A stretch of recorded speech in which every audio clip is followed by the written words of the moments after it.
கடந்த காலங்களில் நாடு எந்த நிலைமையில் இருந்தது, விவசாயிகள் எந்த நிலையில் இருந்தார்கள், இளைஞர்கள் எந்த நிலையில் இருந்தார்கள், வாழ்க்கை முறை, கிராமத்தில் வாழ்வோரின் வாழ்க்கை முறை எப்படி இருந்தது என்பதை தற்போது உள்ள இளைஞர்களுக்கு தெரியப்படுத்த வேண்டும் என்ற நோக்கத்திற்காகவும், வாட்ஸ்அப்பில் வருவதையெல்லாம் உண்மை வரலாற்றை படிக்காமல் வாட்ஸ்அப்பில் வருவதையெல்லாம் வரலாறு என நினைத்து கொண்டு திராவிட முன்னேற்ற கழகம் இந்த நாட்டிற்காக என்ன செய்தது, இந்த மக்களுக்காக என்ன செய்தது என்று கேள்வி கேட்கின்ற, பேசுகின்ற, பொய்யை கட்டுக்கதையாக சொல்கின்ற நபர்களுக்காக, பிழைப்புவாதிகளுக்காக சில கடந்த கால சம்பவங்களை நினைவுபடுத்த முயற்சி செய்கிறேன். நான் சிறு வயதாக இருக்கும் பொழுது கிராமப்புறங்களில் எந்த அளவுக்கு வறுமை தாண்டவமானது, விவசாயிகளின் நிலை எப்படி இருந்தது என்பது மிக மிக கவலை அளிக்கக்கூடிய, இப்படியெல்லாம் நடந்திருக்குமா என்று அச்சப்படக்கூடிய, ஆச்சரியப்படக்கூடிய நிலைதான் இருந்தது. அந்த நிலைகளையெல்லாம், விவசாயிகளின் கஷ்டங்களை எல்லாம் போக்கியது திராவிட முன்னேற்ற கழக ஆட்சிதான் என்பதை சில நிகழ்ச்சிகளின் மூலம் நான் நினைவுபடுத்த விரும்புகிறேன். விவசாயிகள் விளைவிக்கின்ற நெல்லை விற்பனை செய்ய முடியாது. அப்பொழுது இது போன்ற நேரடி நெல் கொள்முதல் செய்யக்கூடிய நேரடி நெல் கொள்முதல் நிலையங்கள் எல்லாம் கிடையாது.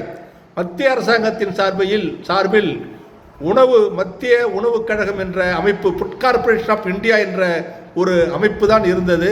அவர்கள் வியாபாரிகளிடம் நெல் வாங்கி லெவி என்ற முறையிலே 100 மூட்டை, உதாரணமாக சொல்ல வேண்டும் என்றால் இவ்வளவு வியாபாரிகள் இத்தனை விழுக்காடு அவர்கள் கொள்முதல் செய்யும் நெல்லில் இத்தனை விழுக்காடு அரசுக்கு கொடுக்க வேண்டும் என்ற சட்டத்திட்டத்திற்கு உட்பட்டு லெவி என்று சொல்வார்கள். அந்த நெல்லை மட்டும்தான் ஒன்றிய அரசு வாங்கும். மீதி நெற்களை விவசாயிகளிடமிருந்து வியாபாரிகள் தான் வாங்குவார்கள். இப்பொழுது போல பம்பு செட்டுகள் எல்லாம் கிடையாது. காவிரி பாசனம் தான். வாய்க்காலில் தண்ணி வரும் பொழுது ஒரே நேரத்தில் விவசாயிகள் விதைவிடுவார்கள், ஒரே காலத்தில் நடவு செய்வார்கள். அறுவடையும் ஒரே காலத்தில் தான் வரும். அந்த அறுவடை வரும் பொழுது அந்த நெல்லை விவசாயிகள் கடன் வாங்கி தான் விவசாயம் செய்திருப்பார்கள். அந்த நெல்லை விற்றால்தான், அந்த நெல் மட்டும்தான் விவசாயிகளுக்கு வருமானம், வேறு வருமானமே கிடையாது. சில விவசாயிகள், நிலம் வைத்துள்ள விவசாயிகள் ஆடு மாடுகள் வைத்திருப்பார்கள். விவசாய கூலிகளிடம் அது கூட கிடையாது. விவசாயிகள் நிலையை விட விவசாயிகளின் கூலிகளின் நிலை மிக மிக மோசமான நிலையில் தான் இருந்தது. விவசாய கூலியாக வேலைக்கு சென்றால்தான் கூலி அவர்களுக்கு. அந்த கூலி கொண்டு வந்துதான் அந்த குடும்பத்தில் 6 பேர், 7 பேர், 8, 9, 10 பேர் கூட இருப்பார்கள். அத்தனை பேரும் சாப்பிட வேண்டும். 3 வேளை சாப்பாடு கூட இருக்காது.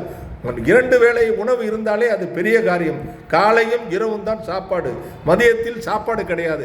இப்படிப்பட்ட நிலை தான் இருந்தது. விவசாயிகள் நிலை என்னவென்றால், விவசாயம் செய்த நெல்லை விற்பனை செய்ய முடியாது. குறைந்த விலைக்கு விற்க வேண்டிய கட்டாய சூழ்நிலை. ஏனென்றால் அந்த நெல்லை விற்றால்தான் வீட்டின் எல்லா செலவுமே நடக்கும். வேற எந்த செலவு செய்ய வேண்டும் என்றாலும் அந்த நெல்லை விற்பனை செய்தால்தான் முடியும் என்ற நிலை இருந்தது. அதனால் வியாபாரிகள் கேட்கும் விலைக்குத்தான் நெல்லை கொடுக்கக்கூடிய நிலையில், விற்கக்கூடிய நிலையில் விவசாயிகள் இருந்தார்கள். அதுபோல விவசாயிகள் கஷ்டத்தையும் நஷ்டத்தையும் அனுபவித்துக் கொண்டிருந்தார்கள். அதே போல மிராஸ்தார் நில ஜுவான்தார்களிடம் குத்தகைக்கு சாகுபடி செய்யும் விவசாயிகளுக்கு கஷ்டம்னா அதை விட தாங்க முடியாத கஷ்டம். இவர்கள் இப்போது போல நிர்ணய குத்தகை கிடையாது.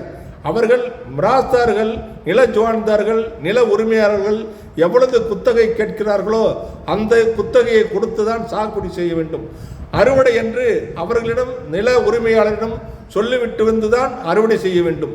அறுவடை செய்யும் போது அவர்கிட்ட இருந்து அவர்களுக்கு தேவையான நெல்லை அவர்கள் எடுத்து சென்று விடுவார்கள். மீதி நெல்லை வைத்துதான் இந்த விவசாயிகள் குடும்பம் நடத்த வேண்டும்.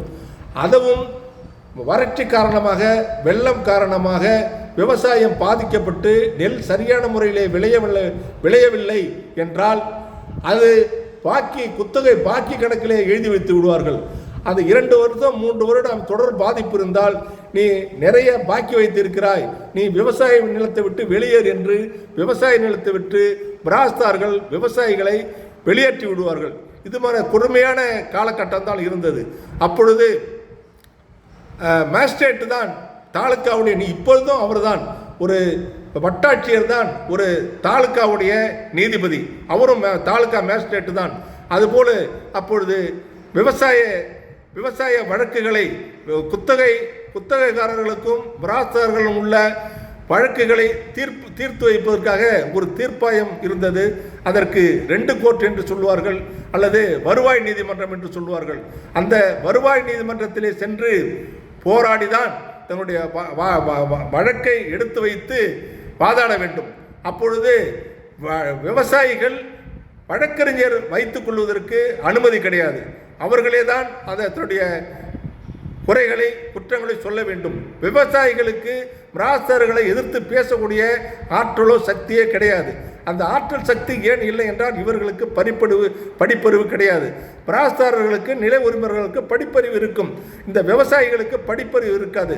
அதனால் 2 கோர்ட் என்ற கோர்ட்டை பயன்படுத்தி அந்த நிலத்தை விட்டு அவர்களை அப்புறப்படுத்தி விடுவார்கள். அந்த விவசாயிகளின் வாழ்வு கவலைக்கிடமானதாக மாறிவிடும்.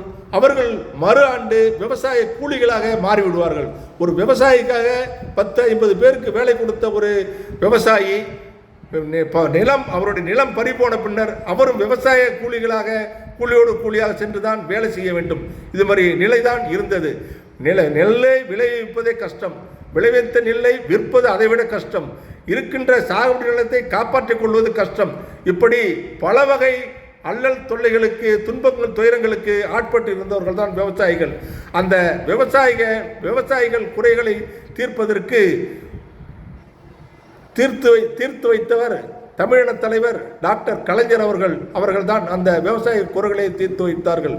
டாக்டர் அறிஞர் அண்ணா அவர்களுக்கு பிறகு அவர்கள் அண்ணாவின் மறைவுக்கு பிறகு அறிஞர் அண்ணா அவர்களின் மறைவுக்கு பிறகு முதலமைச்சராக வந்த கலைஞர் அவர்கள் விவசாயிகளின் குறைகளை அறிந்து தெரிந்து அவர்களை அந்த துன்பத்திலிருந்து சூழலிலிருந்து விடுவிக்க எண்ணி பல அரிய புதிய சட்டங்களை கொண்டு வந்தார்கள். ஒரு மிகப்பெரிய புரட்சிகரமான சட்டத்தை கலைஞர் அவர்கள் கொண்டு வந்தார்கள். அதாவது விவசாயிகள் அந்த அறுவடை ஆண்டில் செலுத்த வேண்டிய குத்தகையை கொடுத்து விட்டால் பழைய பாக்கி எவ்வளவு பாக்கி இருந்தாலும் அந்த அனைத்து பாக்கிகளும் தள்ளுபடி என்ற ஒரு சட்டத்தை கொண்டு வந்து அனைத்து விவசாயிகளையும் வாழ வைத்தார்கள். இதே ஒரு ஆதீனங்கள் நிறைந்த தேவஸ்தானங்கள் நிறைந்த பகுதிகள் நிறைய எங்கள் மாவட்டத்தில் நிறைய உண்டு. தருமபுரம் ஆதீனம் என்று சொல்லப்படுகின்ற ஆதீனம், திருவாடுதுறை ஆதீனம், இப்படி பல ஆதீனங்களுக்கு சொந்தமான பல ஏக்கர் கணக்கான நிலங்கள் அவர்களுக்கு உரிமையாக இருக்கும். அதை விவசாயிகள் விவசாயம் கொண்டிருப்பார்கள். அவர்களை எல்லாம் கோயில் நிர்வாகம் சட்டு என்று வெளியேற்றிவிடும். ஆனால் இந்த கலைஞர் இந்த குத்தகை தள்ளுபடி சட்டம் கொண்டு வந்த பின்னர் அவர்களால் விவசாயிகளை எளிதாக வெளியேற்ற முடியவில்லை. அனைத்து பாக்கியங்களும் தள்ளுபடி செய்யப்பட்டது. அதைவிட முக்கியமாக நில சாகுபடிகாரர்களுக்கு அந்த நிலம் தங்களுடைய சாகுபடி நிலம் என்பதற்கான எந்தவித சான்றும் கிடையாது, ஆதாரமும் கிடையாது. அந்த சான்றுகளை ஆதாரங்களை சட்டப்படி ஏற்படுத்தி கொடுத்தவர் கலைஞர் அவர்கள். கலைஞர் என்ன செய்தார்கள் என்றால், சாகுபடி செய்பவர்களுக்காக ஒரு தனி சட்டம் கொண்டு வந்து வருவாய் வட்டாட்சியர் அலுவலகத்தில் அதற்காக ஒரு பிரிவை ஏற்படுத்தி அங்கு நில சாகுபடிதாரர்கள் அவர்களுடைய நில உரிமையை பதிவு செய்து கொள்ளலாம் என்று நில சாகுபடி உரிமை பதிவேடு என்ற ஒரு பதிவேட்டை உண்டு செய்து அந்த பதிவில் பதிவு செய்து வைத்தார்கள். அந்த பதிவு செய்து விட்டால் நாம் எப்படியே கிரயம் வாங்கிய நிலத்திற்கு நமக்கு பட்டா இருக்கிறதோ அதே போன்று நாம் சாகுபடி செய்கிற நிலத்திற்கு அதுதான் ஆதாரம். அந்த பதிவில் பதிவு செய்து விட்டால் விவசாயியை முதலாளி அவ்வளவு விரைவாக நிலத்தை விட்டு வெளியேற்ற முடியாது. அப்படி தவிர்க்க முடியாத காரணங்களில் விவசாயி நிலத்தை விட்டு வெளியேற்றினாலும் அந்த நில உரிமையாளர் விவசாயியை நிறைவேற்றினாலும் அந்த நிலத்திற்கு அந்த நில சாகுபடிதாரருக்கு நில உரிமையாளர் 1/3 அந்த நிலத்தை, அதாவது குறிப்பாக ஒரு 3 ஏக்கர் நிலம் சாகுபடி செய்து கொண்டிருக்கிறார் என்றால் 1 ஏக்கர் நிலத்தை அந்த விவசாயிக்கு கொடுத்து விட வேண்டும். மீதி 2 ஏக்கர் நிலத்தை இவர் உரிமையாக எடுத்துக்கொள்ளலாம் என்ற சட்டத்தை தலைவர் கலைஞர் அவர்கள் கொண்டு வந்தார்கள். அதேபோல விவசாயிகள் நெல் விற்பதற்கு கஷ்டப்படுவதை தெரிந்து அறிந்து அவர்களுக்காக ஒரு மாபெரும் திட்டத்தை தீட்டினார்கள். தமிழ்நாடு இந்திய அளவில் இல்லாத அளவிற்கு தமிழ்நாடு அரசாங்கமே தமிழ்நாடு நுகர்பொருள் வாணிப கழகம் என்ற ஒரு நிறுவனத்தை ஆரம்பித்து அதன் மூலம் ஒழுங்குமுறை விற்பனை கூடும் என்று விவசாய பொருட்களை, நிலக்கடலை, எள் போன்ற விளைபொருட்களை வாங்குவதற்காக மார்க்கெட்டிங் கமிட்டி என்று சொல்கிறோமே, அந்த கமிட்டியை தொடங்கி வைத்தவர் கலைஞர் அவர்கள். அதே போல இப்பொழுது நேரடி நெல் கொள்முதல் நிலையங்கள் இருக்கிறது. அந்த நெல் கொள்முதல் நிலையங்களை முதலில் கொண்டு வந்தவர் கலைஞர் அவர்கள். விவசாயிகளின் துயர் தொழிப்பதற்காக கொண்டு வந்தார்கள்.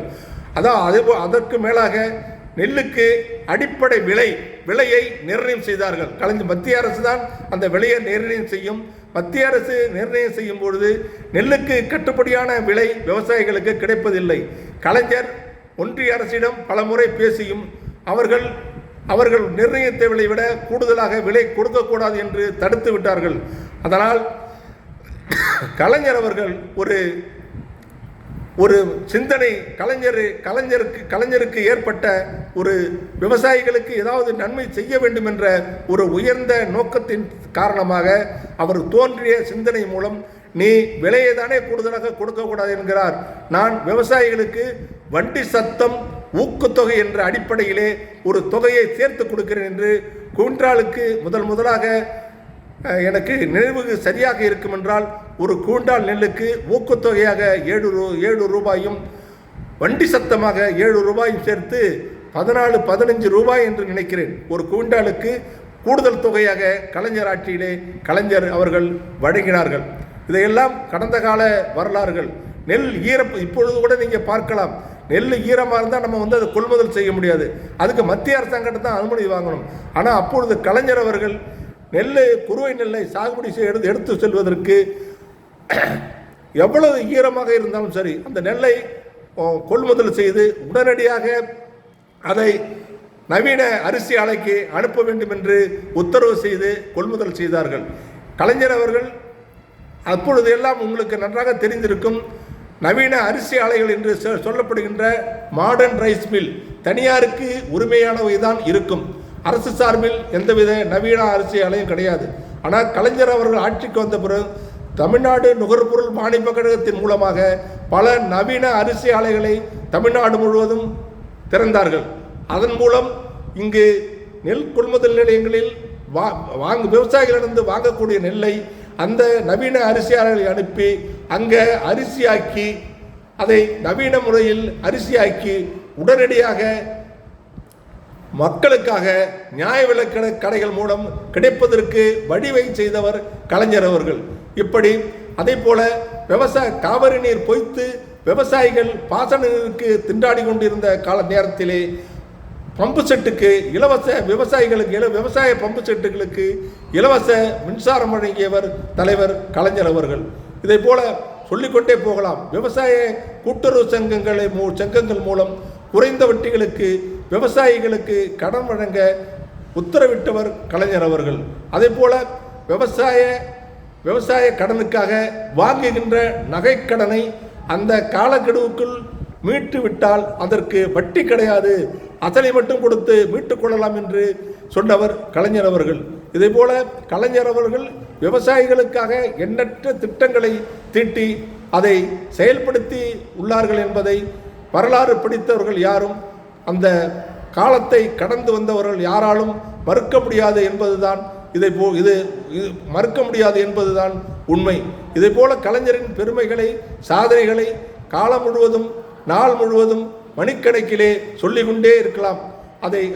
அதுபோல கலைஞரின் வரலாறுகளை உண்மைகளை படித்து வருங்கால இளைஞர்கள் தெரிந்து கொள்ளுங்கள். ஏன் நமக்கு திராவிட முன்னேற்ற கழகம் ஆட்சி தொடர வேண்டும் என்பதை தெரிந்து கொண்டு தொடர்ந்து திராவிட முன்னேற்ற கழகத்தை ஆதரியுங்கள். நன்றி, வணக்கம்.